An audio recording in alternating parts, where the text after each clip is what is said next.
Now Chief Murinye yatozotsviriridza panguva ino tiona Chief Murinye akaonekwa pasocial media kutanga over the weekend achibloka maparents aiuya achienda kuchikoro vachinoperekedza vana vavo paopening yezvikoro yamuri kuona yatanga muzvara nhasi. Chava chishamiso panguva ino tichiona kuti panoita a tense situation kukandirana mashoko after the owner weRiverton Academy auya achitukirira pamwe chete kuchinzi mapapers ake ekuti aoperate haana kukwana, pamwe pakafamba nhau dzekunzi akavaka chikoro zvina kutenderana. Pamwe tinoona kuti Minister of State aiwa Ezra Chadzamira vopindira pamusoro penhau iyi. Don't go subscribe or like it on the bell icon. Tipinda panapa muZFM Stereo mudangira chiti Parents and Guardians with children starting at Riverton Academy Extension School in Murinye, Masvingo Province have expressed concern over the dispute between Mambo Murinye and the school's owner, businessman Philemon Mutangiri.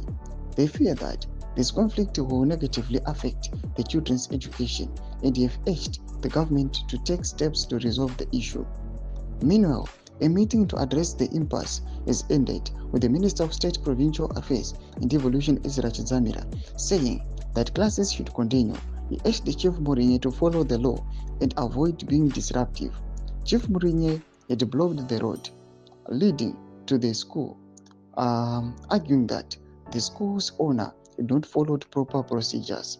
In 2026, ZFM Stereo continues to provide dependable, fact-based reporting from Zimbabwe and beyond. Ndo mashikaro toko panapa awane ZFM echachitsanangura masvika kuti hazvina kumira zvakanaka panguva inoita zinoti Ezra Chadzamira atozopindira akati aiwa chiregerai vezvikoro vaende kuzvikoro, but maparents akutyira manje kuti the dispute between these two inokwanisa kuzoaffecta vana kuti vari kudzidza zvakanaka, pamwe kuda kwesabotage inenge yakuitirana pakati pavo.